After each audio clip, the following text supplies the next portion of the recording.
राम राम सीताराम केम छो बधा। I hope के बधा मजा में है। फरी स्वागत है एक नवा व्लॉग में।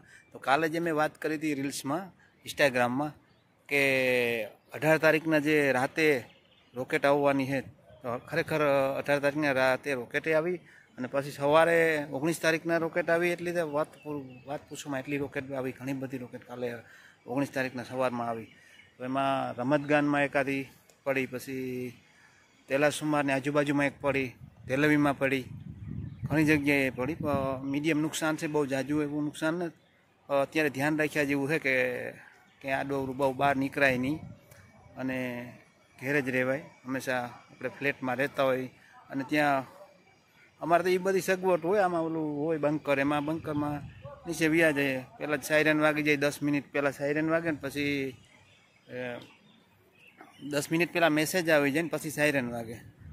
એટલે આપણે ઇન્ડિયામાં મોરલા બોલે ને વરસાદ આવે ને એના વાળીએ અહીંયા સાયરન વાગે ને રોકેટ આવે, એવું છે બધું.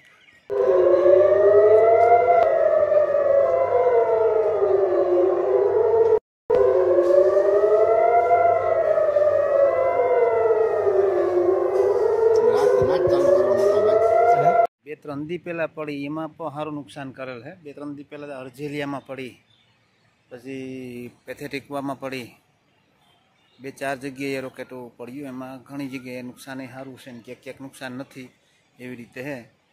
એટલે પહેલાં જે ઓલા હતા ગાજાવાળા, એટલે એમાં કંઈ ખબર નથી પડતી કે રોકેટ આવે તો ઉપરનું ઉપર ફૂટી જતી. અત્યારે જે આ ઈરાન હારે યુદ્ધ ચાલુ થયું એટલે ઈરાનવાળાને એ લોકો પાસે તો બધી સગવડવાળું હોય, બધું ઘણું બધી રોકેટનું ના તે બધી સગવડ છે ને, મોટી કન્ટ્રી છે એટલે એ તો લોકો આને હારે ટક્કર મારે એવી રીતે છે. એટલે હવે શું થાય આગળ હવે જોઈએ બધું.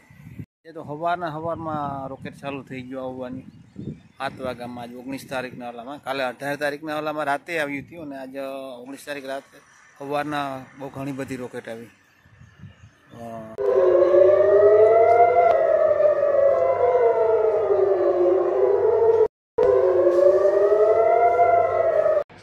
So this is shrapnel coming in. What is that? It's literally burning up in the atmosphere, breaking into pieces.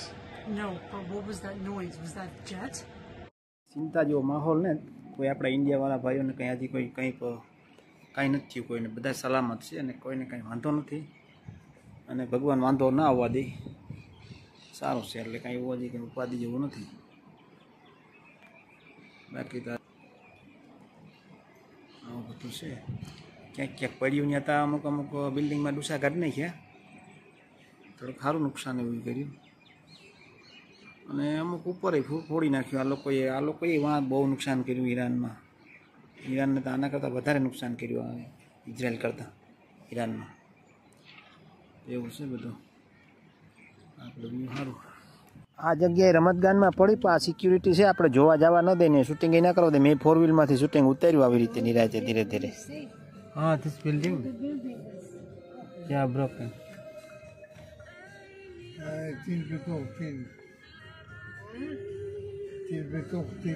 Like કરજો, શેર કરજો ને સબસ્ક્રાઈબ કરજો. ભગવાન આપણા વિડીયાને જરાક આગળ વધારજો. આવા નવા વિડીયા મૂક્યા રાખ્યું ધીરે ધીરે.